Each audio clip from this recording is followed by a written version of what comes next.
Métaux précieux, pétrole, bitcoin, devises, on assiste depuis le début de l'année.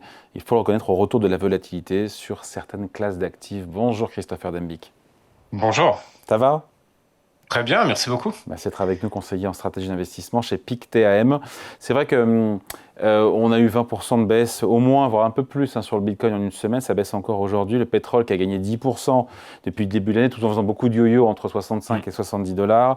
L'euro-dollar qui a varié entre 1,16 et 1,20 en quelques semaines.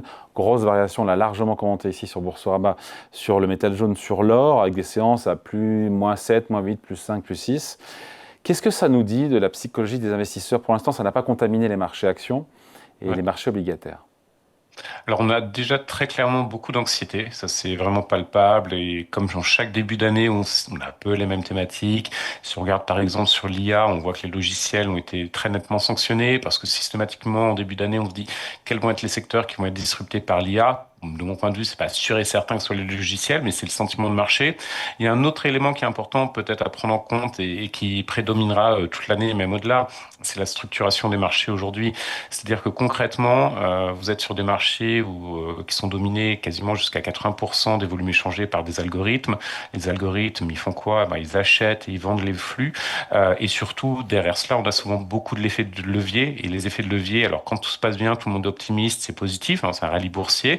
Mais lorsque c'est négatif, lorsque la confiance s'érode ou lorsque vous avez par exemple des prises de bénéfices, comme on a pu le voir sur certains métaux précieux, les effets de levier peuvent entraîner, accentuer une phase de baisse. Donc, je pense qu'il faut vraiment avoir conscience que ce schéma de marché avec beaucoup d'anxiété, beaucoup de volatilité que vous mettez en avant à juste titre sur certains marchés, c'est amené à perdurer probablement. Ça peut aussi contaminer les actions, Ouais, même c'est s'il ça, y a de mon la vrai chance. sujet, c'est ça. Est-ce que c'est pas un signal avant-coureur, encore une fois, d'une possible contamination, rien, c'est pas une obligation, mais voilà, de plus gros marchés tels les marchés d'actions ou d'obligations. Oui, si vous parliez par exemple du Bitcoin précédemment, on a eu cette phase de baisse en fin d'année en novembre sur les actions technologiques américaines de manière assez intéressante. Un des éléments qui a certainement joué, c'était le Bitcoin. On le rappelle, c'est le Bitcoin qui a chuté avant les actions technologiques américaines. D'habitude, c'est plutôt le phénomène inverse. Donc, on peut tout à fait anticiper qu'on soit sur cet élément-là. Je vous donne juste sur un secteur qui est un peu volatile en ce moment, les semi-conducteurs. Les semi-conducteurs, quand vous regardez aujourd'hui, les fonds spéculatifs, qui ont donc des positions court terme plutôt, ils ont une position nette qui est à 8% sur les semi-conducteurs. C'est une position record. Alors, ça veut dire quoi? Ça veut dire qu'il y a Quel un type max de 100 acheteurs et un max position? 100 vendeurs. Position Pardon? comment? Vendeuse, vous voulez dire? Alors, position nette, 8%, Ça veut donc dire ça quoi? cache effectivement du vendeur et de l'acheteur, Ah, mais ça veut dire effectivement c'est un secteur qui peut être un peu volatile parce qu'à un certain stade, vous allez avoir des fonds qui vont shorter le marché, qui vont vendre, donc automatiquement, ça peut expliquer aussi ces niveaux-là. Je le rappelle, les fonds spéculatifs sur les marchés actions, ils représentent à peu près 20 à 25% des volumes échangés. Et bien sûr, un fonds spéculatif, il n'investit pas sur 5 ans comme les asset managers ou les épargnants. Donc ça veut dire aussi beaucoup plus de volatilité et on doit certainement s'habituer. Alors la bonne nouvelle, c'est que les actions, c'est un marché très large et très liquide. C'est pas comme l'argent, par exemple, où c'est plus compliqué. Mais ça veut dire aussi qu'on peut quand même avoir des à-coups. Pour moi, le contexte, il est vraiment propice. On le voit, il y a tellement d'inquiétudes sur le bilan de la Fed, sur certains secteurs d'activité. Je le parlais sur les logiciels. Vous avez aussi des sujets, bien sûr, toujours sur les grandes valeurs technologiques US dans l'IA. Tout ça, ça peut créer un contexte qui est défavorable et qui fasse effectivement que ce soit un peu plus compliqué sur les actions et qu'il y ait ce phénomène de contagion que vous évoquiez. ouais, donc c'est pas de très bon augure tout ça. Parce qu'on avait un Il peu faut être oublié, prudent. on avait un peu oublié la volatilité, hein. On l'avait oublié parce qu'on avait des taux ultra bas, beaucoup de liquidités, des bilans des banques centrales qui s'accentuaient. Il y a toujours beaucoup de liquidités, c'est la bonne nouvelle. Mais en revanche, aux États-Unis, bien évidemment, le nouveau président de la Fed éventuellement pourrait discuter d'une réduction du bilan un peu plus rapide. Je suis pas convaincu que ce soit le cas, mais en tout cas, c'est un des points que le marché est en prise de considération. Derrière cela aussi, on le voit très bien, il y a ce debasement trade, c'est-à-dire on réduit son exposition aux États-Unis, ça bénéficie à certains marchés, mais malgré tout, ça crée de l'instabilité sur le marché boursier principal qui reste le marché américain. Donc le contexte pour moi est quand même propice à ce que ce soit un peu compliqué, à minima jusqu'au mois de mars, parce qu'en mars, on aura certainement une baisse des taux de la Fed, ça pourrait un peu apaiser le marché, ça veut dire de la liquidité un peu plus abondante à meilleur coût, mais c'est vrai que le mois de février pourrait être un peu compliqué sur les actions. On le voit en tout cas du point de vue sectoriel, et il y a certains secteurs qui sont très clairement sanctionnés. Ouais. Sur lesquels d'ailleurs? Logiciels, On l'a- semi-conducteurs, on voit que c'est compliqué, de manière Ouais. très très nette. Les grandes valeurs technologiques de l'IA aux États-Unis, c'est pas si bien que cela, hein. On le regarde, alors Meta s'en sort pas trop mal et Apple, mais les autres, on voit que c'est très volatile et il y a beaucoup d'interrogations. Donc c'est vrai que c'est très prudent. Alors que je le rappelle, c'est un peu des valeurs au bas de portefeuille où il y a peu de risques à prendre. On savait que ça allait bien performer. On voit que là aujourd'hui, il y a des questionnements de marché qui sont légitimes.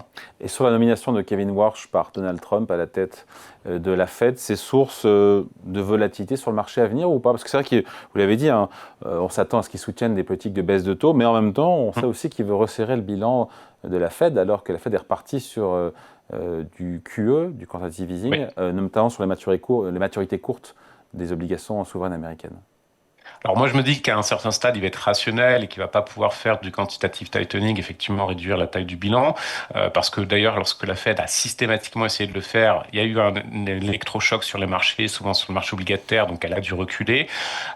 Bon, il a pris des positions qui étaient quand même claires, comme vous le dites à juste titre, sur la réduction du bilan. Après, c'est aussi collégial hein, au sein du FOMC, donc je me dis, c'est un faux risque de marché. Mais tant qu'on n'aura pas de visibilité, tant que lui-même s'exprimera pas de nouveau sur le sujet pour un peu rassurer les investisseurs, bien évidemment, ça va être un sujet extrêmement majeur, sachant que vous avez quand même cette envolée des taux longs sur le marché obligataire qui est là, qui est palpable. Si vous rajoutez une réduction du bilan, ben, bien évidemment, ça va être plutôt compliqué, sachant que les États-Unis sont sur un refinancement de la dette qui va être extrêmement massif. Hein, c'est quasiment 33% du total de dette souveraine aux États-Unis qui doit être refinancé cette année à des taux qui seront dans tous les cas plus élevés.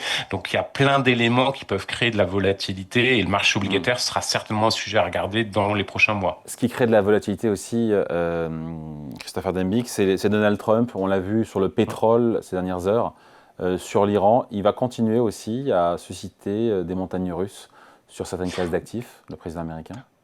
Oui, et surtout sur les classes d'actifs où on a un marché qui est plutôt peu profond, il y a assez peu d'acteurs, typiquement le pétrole, hein, comparativement malgré tout aux actions, ça reste un marché peu profond avec peu de volume échangé et de gros acteurs présents. On le voit de manière très nette, hein, ça c'est un sujet. Et le débasement trend que j'évoquais, c'était réduire son exposition au dollar. Il faut bien être assez franc, c'est quand même lié surtout aux politiques de Trump. C'est pas une question de dédollarisation qui est un phénomène de plus long terme. Donc effectivement, Trump va être encore un élément d'incertitude assez important. Et finalement, ce qui est assez intéressant, c'est qu'on aurait eu cet échange il y a un an de cela, on aurait certainement plutôt considéré que c'était les taxes douanières, qui allaient être vraiment le sujet d'inquiétude. On le voit, c'est plus la géopolitique au sens large aujourd'hui liée à Trump. Le Groenland reviendra sur la table, par exemple. On le sait très bien parce que finalement, a priori, il n'y a pas d'accord, comme il le disait, ou en tout cas d'accord cadre.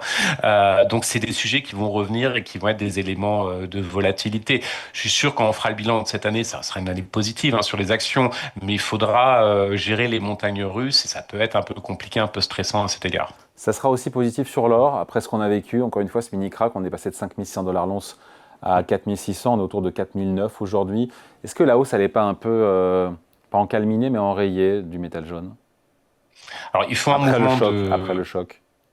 il faut un mouvement de hausse, il fallait une prise de bénéfice, ça paraît assez Elle a évident. Je été pense qu'il y en violente, aura hein. d'autres dans le courant de l'année, très violent, effectivement. Euh, Tendanciellement, sur le temps long, je reste convaincu que l'or va continuer à augmenter. Il y a toujours la demande des banques centrales des pays émergents, ça c'est un fait clair. Vous avez aussi les institutionnels qui commencent à en acheter de plus en plus, même si c'est un peu cher déjà à ce niveau de prix. Je pense que ça a continué d'être le cas. Mais en revanche, ça peut être un peu plus complexe. L'or, l'année dernière, grosso modo, ça avait connu deux phases de consolidation, même pas de correction, notamment une phase pendant l'été. Là, je pense qu'on peut avoir assez régulièrement des phases de correction sur l'or. Ça devient cher aujourd'hui en termes de position. Et surtout, peut-être un peu, comme vous le savez, le message de prudence. Quand les particuliers volent beaucoup d'or, c'est peut-être un moment où il faut s'interroger. Moi, je vois, en termes de clientèle, j'ai du client particulier qui voudrait avoir 20% d'exposition de son portefeuille en or. C'est quand même massif, c'est assez dangereux de mon point de vue. Mais ça veut dire ça sera pas une ascension qui va être linéaire. Et il faudra trouver des points d'entrée qui peuvent être extrêmement brutaux et une correction très rapide du marché avant un sursaut. Allez, merci beaucoup. Explication, point de vue Merci signé beaucoup. Christopher Denby, conseiller en stratégie d'investissement chez Pictet Asset Management. Merci Christopher, à bientôt. Si, à bientôt.